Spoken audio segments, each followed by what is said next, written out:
Let's talk about why good people end up in toxic relationships. It's a painful question many people eventually ask themselves. How did I end up in this relationship?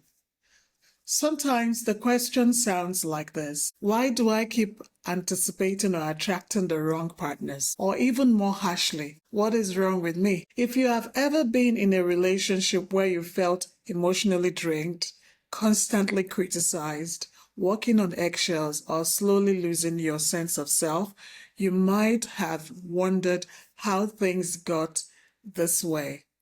And here is something important to understand right from the beginning. Most toxic relationships do not start toxic. They often start with two people who feel deeply connected. And so today I'm going to discuss how and why good people that are kind, intelligent, thoughtful people sometimes find themselves in unhealthy relationships. Toxic relationships rarely start toxic. Most unhealthy relationships begin with a powerful emotional connection. Someone feels understood, you feel seen, you feel chosen. The relationship may move quickly. And then there is that intense communication, strong attraction, and a feeling that you finally found someone who really gets you. So for someone who values loyalty, empathy, and connection, this can feel incredibly meaningful. And it's all right. But sometimes what looks like deep emotional connection is actually intensity, and where there is no consistency or stability. And intensity can feel like love, especially early on in the relationship. So in the beginning, the partner or the husband may appear very attentive. He might say things like, "You're the only person who understands me. I've never felt this way before. You are different from everyone I've ever met." And at that stage, very few people stop and question what's happening. They simply feel, "I'm chosen." All right, let's talk about a subtle shift that happens. So over time, the dynamic sometimes begins to change. Small criticisms start happening. Big emotional reactions become stronger. Conversations that once felt easy start feeling tense. And you might begin hearing things like, "You're too sensitive. You're overthinking. Why are you making such a big deal out of this?" Now something has shifted and it's subtle, but it's happening. So instead of feeling relaxed and safe, you start adjusting yourself to keep the relationship stable. Therefore, you may hold back your opinions to avoid conversations and work harder to keep the peace. And gradually, without realizing it, you begin carrying the emotional responsibility for that relationship. So this is one of the reasons why good people do stay in toxic relationships. One of the biggest misunderstandings about toxic relationships and why people stay, particularly wives, it could be husbands.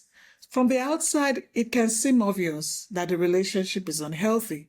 But from the inside, the relationship situation feels very different. Therefore, good people often stay because they value commitment. They believe relationships require effort. The good person believes people can change.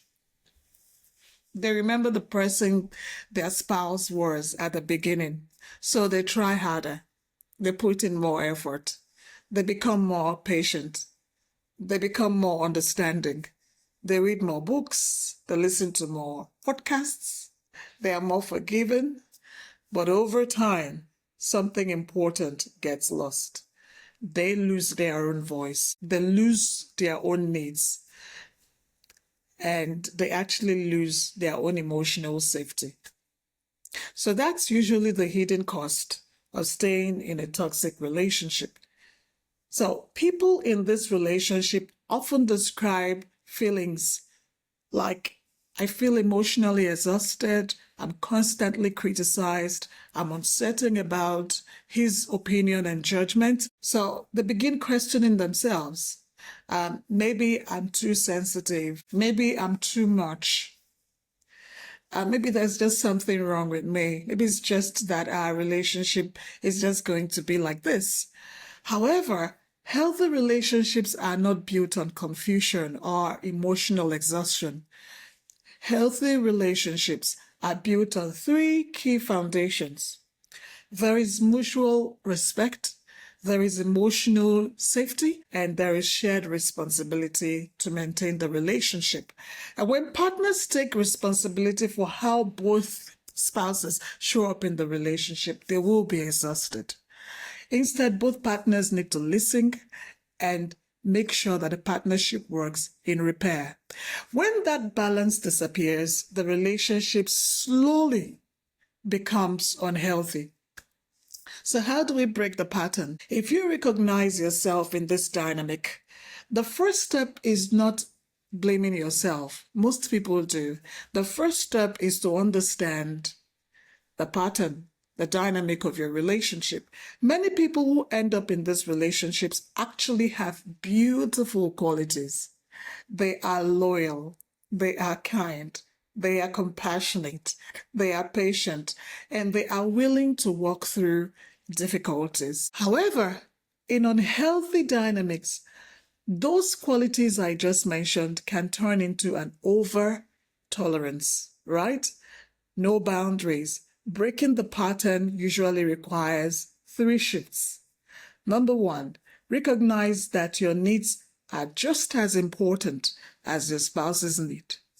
Number 2, learn to speak honestly about what you are experiencing. And number 3, pay close attention to whether your spouse is willing to take responsibility for their behavior. Very important, because healthy relationships require 2 people willing to grow. If it's only one person doing the emotional work, the relationship will remain unbalanced. All right, so a situation I see often in my practice as a couple psychotherapist is very often one partner becomes the emotional caretaker of the relationship. This partner will manage conflict. They will calm arguments. They will be the ones that apologize even when they are not at fault. And of course, eventually, they will feel like they are the parent, no longer feeling like a partner.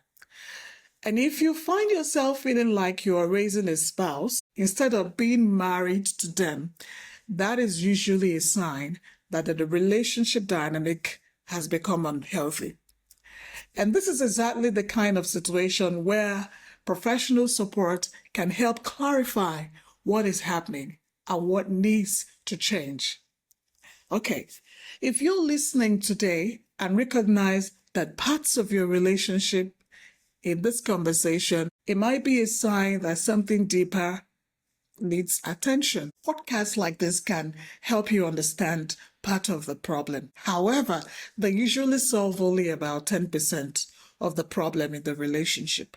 The deeper work, that is understanding your specific relationship pattern and figuring out what needs to change, often happens in a guided conversation. So in my counseling practice here in Ballarat, Victoria, Australia, I work with married couples and individuals who feel stuck in difficult relationship dynamics. Some couples want to repair their marriage, others need clarity about whether the relationship can improve. And some people come because they want to understand why they keep ending up in similar relationship patterns. So I offer both in-person sessions in Ballarat, and I do offer secure video consultations so that support is available to you wherever you are in the world, as long as you have internet.